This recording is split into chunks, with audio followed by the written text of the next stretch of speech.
Hello, this is Fumofu. This is my commentary.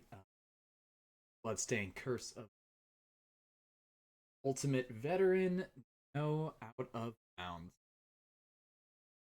On Ultimate mode is essentially the same as normal mode, except Zangetsu starts all of his abilities that he can get throughout the game, and also this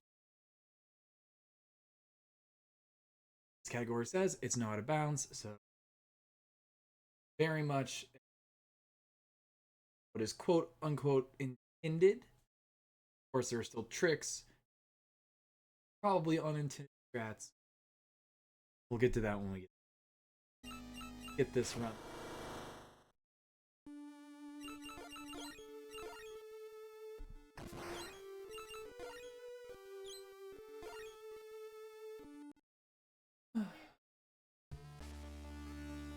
Okay, so right away you're gonna see that I have this little dash. You can kind of see the after image there. This is significantly faster than the normal running or walking. And this is the majority of the movements throughout this dash. It's incredibly fast. Gevel has some pretty fast movement well in his bat form, but that does cost weapon points. And I don't think it's quite as fast as Dash here. Not a whole lot to talk about in level 1. It's a lot of dashing, hitting in it. You'll also notice that I have a double jump along with a crescent slash. A crescent slash is incredibly strong. Without it, Zangetsu's airborne attack is just a stubby little jab, just like it is on when he's standing. You saw me using the charge slash there. It's incredibly strong. You'll also notice that I jump whenever I want to start charging charge slash, because otherwise I have to completely come to a stop to do an attack, charge, and start. There we go. First level done super quick.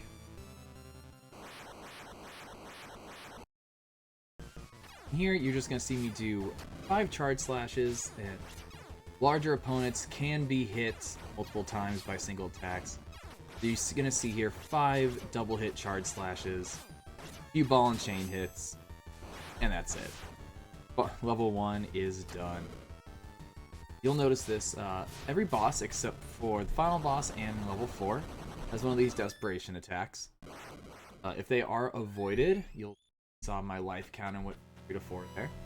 Not super important for a speedrun, but fun little mechanic of the game, and while playing the game, those desperation attacks can't actually kill. Only in boss rush can desperation attack. And here we have Miriam, who is the main protagonist of Bloodstained Ritual of the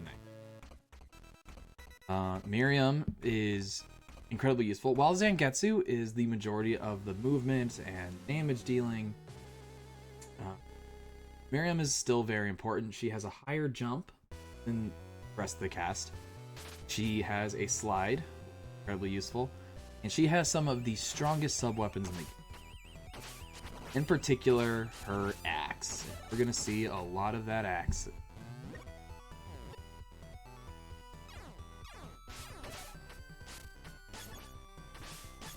There's that slide I'm talking about. You're gonna see a lot of changing characters very quick. This is very similar to Castlevania 3, except it's very fast to change the characters, unlike Castlevania 3 where it takes something like 10 seconds.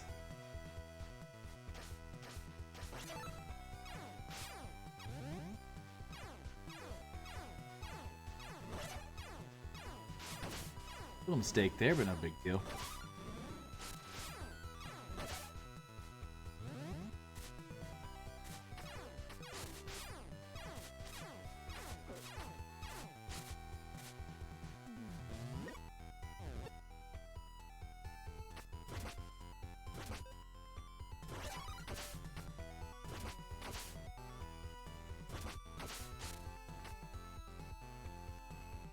I like this room quite a bit. It's fun to do. It looks cool. These charge slashes with the double jumps just maintain all of my forward momentum. That turnaround hit there is optimal. It looks really cool, and it is optimal. Here we have the first power up of the run. That just filled my mana or weapon points while also increasing it by 10. So now I have. And here is the first real difficult boss fight. What you're gonna see me do here is start charging a slash while running forward. In the middle of my double jump, I'm gonna throw a charm. And I got 3 or 4 hits with that charge slash as I wail on him, throw one more charm, and then Miriam finishes Folklore off with the axe. Oh yeah. Okay. At this time, that was the way I fought this boss. That last hit can be done sooner, and hit Folklore while they're off screen to the right. That is how I do it now. If you watch my out of bounds run, I do hit the off screen. All right, now with that fight done, we have Alfred. Alfred is incredibly weak, has very low health, and even extremely stubby. I know I called Zangetsu's stab stubby, but nah, Alfred is stubby. Does very little damage, but his magic, very, very powerful and extremely useful in the run. We're gonna see a little bit of that here, just getting through level 3, and also in the boss fight. This is a really fun room where I will be using the charm here to block projectiles. There's a lot going on here. And same thing, I can use that charm here to block the projectiles. Allow me to get through there without needing to use... typically we need to use Alfred's fire. Now we have Alfred's ice ability. As you can see, I just froze that enemy and used him as a platform to jump over that wall.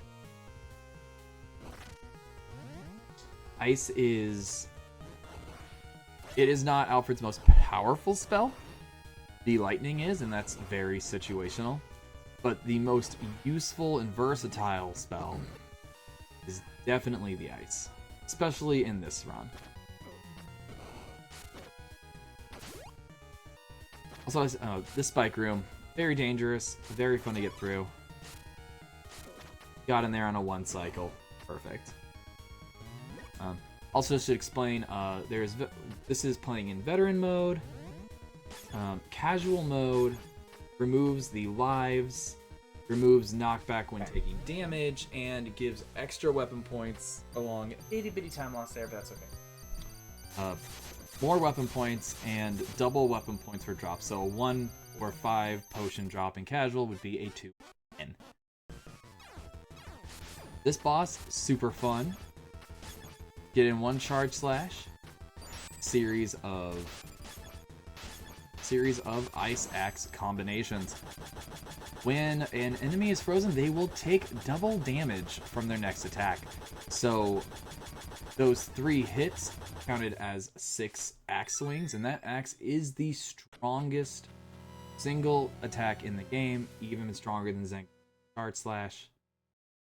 And we're going to see a lot of... Hey, Mike. We're going to see a lot of bosses getting frozen and hit with the axe. And here's our last ally. This is Gebel. Gebel is your typical Alucard-esque character. He can turn into a bat and around. We use it in a few situations. We'll actually see it up right now on level 4. We're going to do a double jump over here to the left, and then switch to Gebel in the air, turn to a bat, and that allowed us to skip all those stairs. And now is actually a good time to point out. You'll notice there are different colored lanterns. The orange lanterns are fixed. They always have the same drop no matter what. However, the purple lantern Those have trying to get my third place run. those have sub-weapon Not changes. really practicing anymore. Now it's just serious time. Try not to talk over myself here.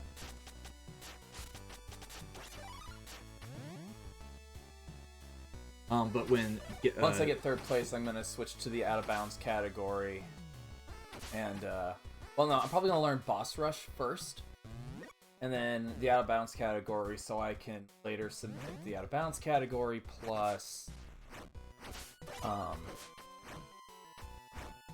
I can do out of bounds as like an incentive, or I'm sorry, boss rush isn't. Well, doing out of bounds. I love this room. I don't quite get it perfectly here. This is a room we don't see in the out of bounds category, but it's when done correctly, it's just so quick. You're ducking. Here's a fun little trick here. No. The crescent slash does moves and gets his hitbox up just enough to pick up another mana increase. What you're gonna see here is the first use of Miriam's high jump really coming in handy. So that double jump only works if Miriam jumps first, so we can do a lot of these Miriam jumps, switch to Zangetsu at the peak, and then jump again. We'll see a good chunk of that in level 6. Alright, here we are at the end of level 4.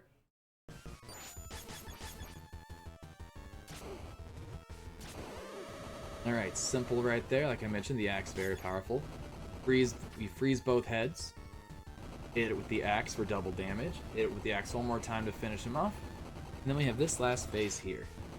Now we could just use 2 ice axes to finish this off, but it's a little slow. So we use the Demon Essence here, and that was a 3 hit. That was very good. Alright. Good. And what that Demon Essence does is it increases the damage of every attack I have, or almost every attack I have, by 1. So we use that there and try to get a quadruple charge shot hit on him. We got 3 there. If we get the 4, he dies right after the axe.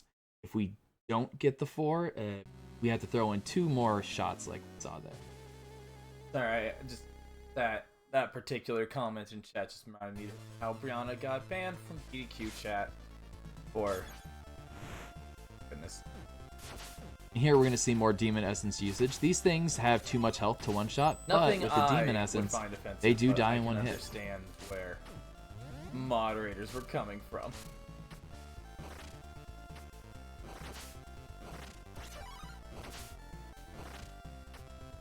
Oh, what I was saying earlier about the purple lanterns is they are sub-weapon changes. But Gebel does not have sub-weapons. Gebel just has his bat form. So when Gebel breaks one of those lanterns, yes, that one, it always drops a large weapon potion. Here we have the first mini boss. This is actually a really cool fight. If you get nabbed by this picture, you instantly die, and depending on which character gets captured, it will she's like, show a really cool portrait. Kind of. And as you can see there, when we're in ultimate mode, we get that fight, we get a double charge shot, and we're good to go.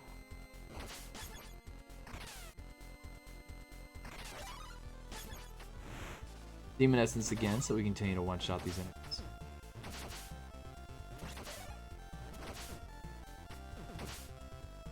Very well done.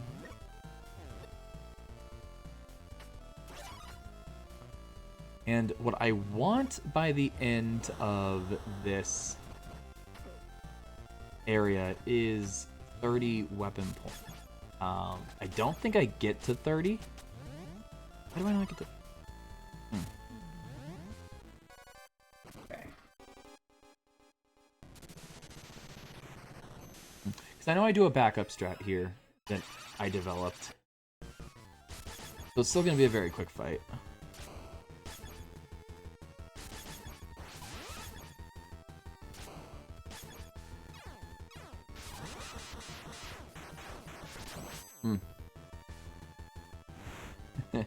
This is an older run, so I'm not 100% sure why I just didn't go for the ice and the ice axe, or maybe this is I don't know if faster. anyone else I'm not does sure. that backup strat, but I'm really glad I got that. I think it's because I got the bad RNG. I don't know if anyone else does it, but I feel like I came up with it. At least I did on my own. So that boss is a bit of, it's a coin flip whether he ends his dashing on the left or right. If I lose the coin flip there, Oh, there you I go. still have a pretty good backup. Yeah, so I use the charge slash there if I get the bad RNG. A little slower, but... And here's one of my favorite levels in the game, or if not just my favorite. It's very fast paced. There's a lot going on. And here we get our Power Glove. Power Glove is, it's not... we get into the nitty gritty, which we don't have to. Essentially, it is a permanent Demon Essence buff, and they do stack, so if I were to use Demon Essence, it would have a +2 damage on every hit. The second X guy was trolling me for a second. And as you saw there, one of my favorite rooms, just because it's so fun to do those Miriam jumps, where I jump as Miriam and switch to Zangetsu. Super fun. And here we have, in this room, we have a fun little clip here. I have what's called the good clip and the bad clip. I believe I get a bad clip. Yeah, so you see how I got kind of stuck in that pipe? And I had to take a hit there to bump me up the rest of the way. Essentially what's happening there is I'm using Zangetsu's double jump to get into the floor. And then when Gebel switches to bat form, he raises up a bit and he will go through. So what we see there is that just allows us to flip to the floor, skip having to go around or skip having to do a Miriam double jump. The real fun trick. And these scissor guys, when you're not playing ultimate, are a little scary. But when you have a charge slash, just one-shots them. Same thing with these guys. We just get a double hit. Jump over the second one. Good. Easy peasy. And here is Bloodless. Probably the most iconic, definitely a crowd favorite boss. It's a really cool fight. Unfortunately for the run, it's very RNG heavy. Where these parasols spawn is completely random, but we got a really good pattern here. Oof. I was okay. Almost, I only not too bad. That up. It definitely used to be a little bit shakier on swapping characters. That good RNG. Yeah, I kind of squandered it, but only a little. Oh yeah. Ugh, good.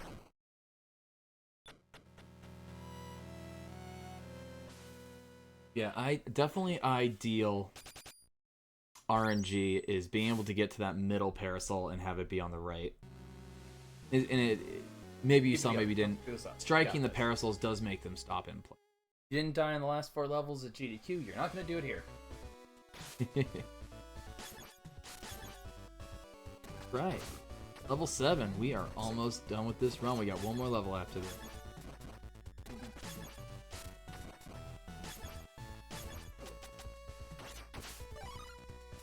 A little floor, like, saw what I did there. Just,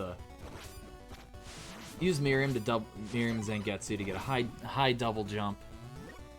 Get hit by the archer up there. That hit there is actually intentional. If I kill that enemy, it's actually slower because I have to exit bat form slowly like that. But if I... Yes. If I... Yes. If I get hit there and get knocked out of bat form, it's...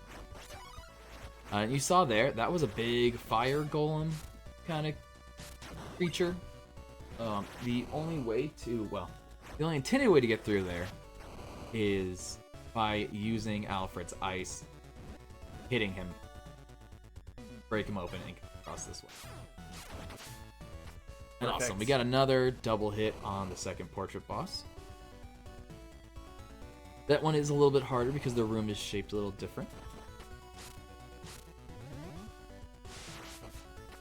Cool. And if anyone's interested, these platforms are on a global cycle. They are always moving. That wall we just broke there either has to be broken with the axe or with Zane. Card slash. I think it just makes quick. Okay. Skipping the block puzzle by flying over it. Classic. Only kind of screwed it up, but I pulled it back. We're okay. That's right, only kind of screwed it up.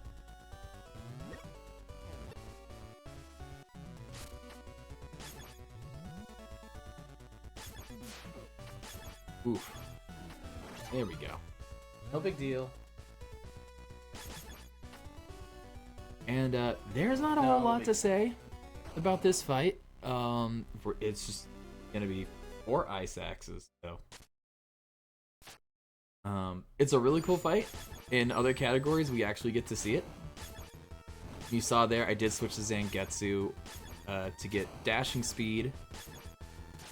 Okay. Before switching to Miriam, so I could get there just a little bit quicker. Let's screw that boss up on PB. Yeah, we don't even get to see that boss. It doesn't get a chance to attack even one time. Going. Super fast. That was a really good level 7.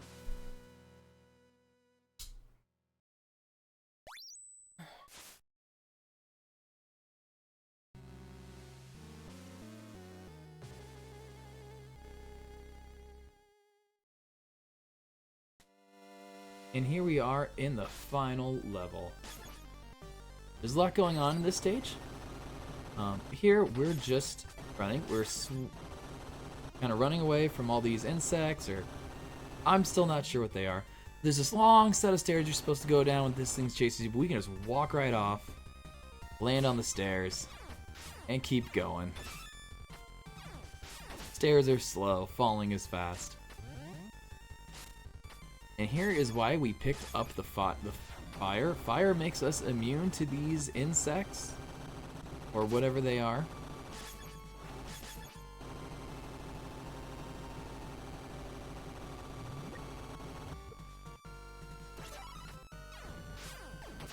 You're gonna see some double hits on these phoenix dog things. I don't know what they are. Might still do a slow strat here. Oh, nope. I learned by then. And then up here, again, we're going to see how Zangetsu having all these abilities trivializes some of this. This is supposed to be a super tense thing where you're trying to outrun these insects as they come up and destroy the bricks, but they just disappear off screen. Made quick work of him with a charge slash and a ball and chain hit.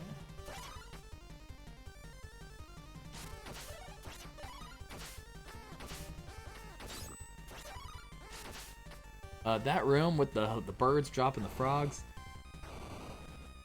Speedrunners make it look easy, but I promise that is a dangerous, dangerous room.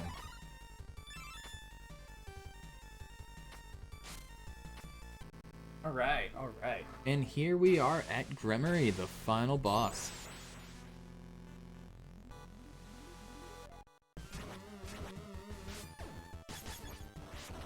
So just like before, we're going to use this fire to make us completely invulnerable to these insects, while also dealing damage to to Gremory.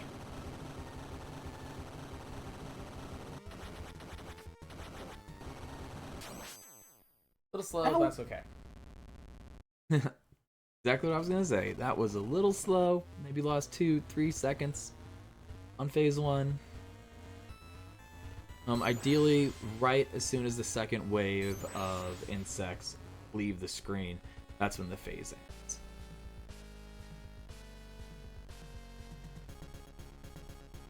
Here is the final boss, and it's the final phase of the final boss. We are going to interchange ball and chain and charge hits. We can use the ball and chain while charging. That's why we switch between the two.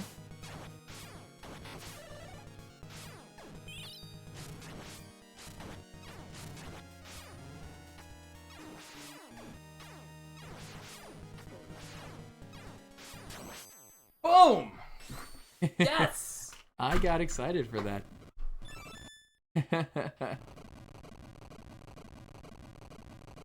But yeah, that is